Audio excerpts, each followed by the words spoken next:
Just a quick heads up, this video will contain spoilers for Melody of Memory's ending. So if you haven't finished the game, you should definitely click away now and watch the video later when you finish the story. You have been warned.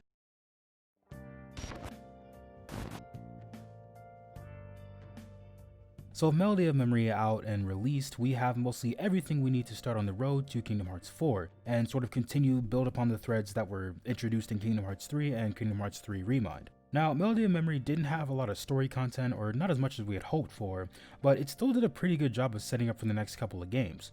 We have a couple of clues that'll set us up where we'll be going for the future of the Kingdom Hearts series, and I wanted to just kind of list them all here. Since I thought that the quantity of the story we would get in this game was minimal, it would have to be the quality of the content that would have to make up for it, and I think Melody of Memory delivered, because there's a lot of stuff in here that can make for some good predictions and good theories. So with that being said, let's get into the clues we have for the rest of the Kingdom Hearts series. And also, if you're a part of the 88 to 90% of people who consistently watch my videos but haven't subscribed yet, why not just make it official and hit that little subscribe button right there. We've been going a lot the last couple of months, and it's only gonna head skyward from here, and I'd love to have you be a part of the community. Also, if you want to talk about anything Kingdom Hearts or JRPG related, you can follow me on Twitter or join the Guardians of Twilight Discord. Link will be down below in the description. However, if you arrive in a world that's neither of light nor darkness, but somewhere on the other side, your task will be far from easy. If that happens, you must abandon your search. We have failed. If I am correct, then this other side of our world, from which voices cannot reach, must be a place outside of our reality. Namely, it must be unreality, or fiction. But that is the extent of our knowledge. So as of right now, the existence of an alternate reality outside of the Kingdom Hearts universe is officially confirmed, making it the Kingdom Hearts multiverse. Ansem and Xemnas both talk about the existence of reality that is parallel to this one or the other side of reality, and Ansem brings up the idea of it being a world of fiction. A reality that is neither light nor darkness, but somewhere in between. Basically meaning that now we know the world of Verum Rex and the world that Yozora comes from is now canonically a part of the Kingdom Hearts universe, and is all but confirmed for a future Kingdom Hearts game. We already kind of knew this would happen eventually, but it's still nice to be confirmed and have some sort of context on what it would look like and how exactly the Kingdom Hearts world and characters are going to tie into it. I'm also positive we'll run into Yozora while going through that world as well. Maybe him and Riku can have a sort of Roxas Ventus moment of, hey, we look similar. I could also see us playing as Yozora at some point because we were promised new playable characters, but I am excited to see what the game is going to be like.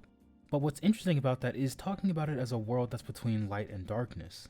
Because if it is an alternate reality, you'd imagine that even an alternate reality still has a concept of light and darkness, but just a similar sense. It's kind of like the other side of the coin. And it makes me interested to see how they'll end up setting up the rules of this new universe. Because we know that wherever Sora is, his voice can't reach the universe that the main cast is currently in, but he can still contact the other side enough to lend a helping hand when they need it. On a side note, maybe that's what Sora was doing in the final world after Remind. He maybe felt that Kairi was in trouble and he saved her. But there's another character who can also cross the realities and cross through world lines, and that is of course the Master of Masters. With the Master being able to cross into that world as we see in the secret ending of Kingdom Hearts 3, we might also see him make bigger appearances and future titles. Now with Melody of Memory confirming the extended universe, I'm interested to see what it ends up looking like. Because we already know that that universe is more geared towards the Final Fantasy side of things rather than the Kingdom Hearts aesthetic, and now this opens up the door for Square to test new things as far as combat styles and things of that nature. And speaking of Square... Right now, we think he's in a big city full of tall buildings. Ring any bells? A city full of tall buildings. Quadratum? Huh? It has more skyscrapers than any other city I know. That must be it. Quadratum. Is that where Sora is? There's no way of knowing, but I believe it is possible. We also now know the confirmed name of the city that Sora and Riku wake up in the secret ending of Kingdom Hearts 3, and it is called Quadratum. Now, if you translate the name Quadratum from Latin, it actually translates to square, and that could mean a couple of things. None of them good. Personally, since Yozora seems to be a carbon copy of Noctis, I think we're about to get pretty meta here. Because Anton the Wise says that this world could be based on fiction, and we already know in the Kingdom Hearts universe that Verum Rex is from a video game, and that video game is canonically made by Square Enix since it's on the little cardboard cutout we see in Toy Box. So we could be going into the Nomuraverse and getting a lot more original characters since the city is literally named Square. On a side note, if this is where Cypher went on his hero's journey, I'm letting you know I'm deleting this channel with a quickness. I'm done with Kingdom Hearts. And we know that the city is named Square because the nameless star in the final world who interacted with Riku and Kairi is the one who told us about it. And it was also confirmed that she was from that other world by Fairy Godmother. And now with Riku leaving for Quadratum by himself, he's probably going to be the next playable character as we go through Quadratum and look for Sora. And the secret ending from Kingdom Hearts 3 could actually be the beginning of the next game and lead us directly into what's next for the franchise. When I was still serving as a Keyblade Master, it was known that the ancient masters had crossed over into another world.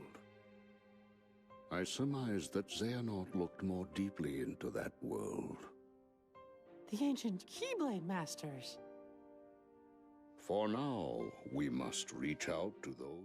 Now, with Yen Sid talking about the Ancient Masters, which we can assume are the Foretellers, we know that Mickey might be coming into contact with them pretty soon as he goes to Skylat Kylum to begin his search. At the end of Melody of Memory, Yen Sid says that the ones who possibly know about the world in between light and darkness, or Quadratum, would be the Ancient Masters. And that actually confirms two things within itself. It confirms that the Foretellers didn't die during the Keyblade War, and pseudo confirms that that's where they went afterwards.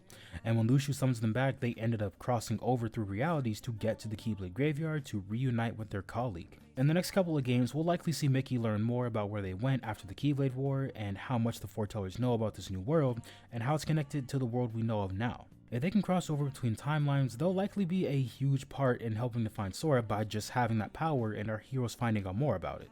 And them also knowing about this world could mean something happened to Ava in that world as well, since she was the only one who was absent from Kingdom Hearts 3's epilogue.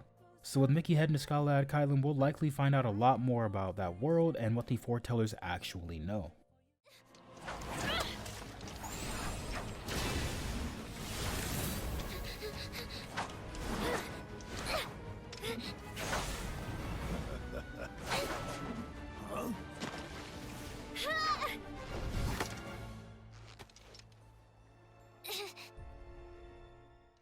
Now, I'll explain this topic more in a video on its own, but I think we might see more of Kairi in the future.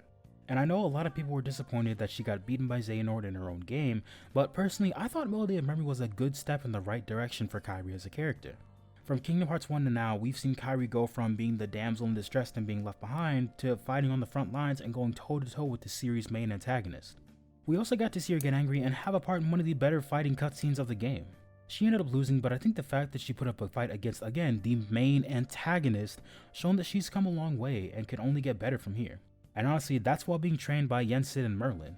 And the fact that she's going to be trained by Aqua in the future games makes me excited to see where she'll be in the future. And finally, the most important thing to take away from Melody of Memory for the future of the series is that Mickey hates Aqua. Riku went alone? But that's way too dangerous. I have to go after him now. Wow.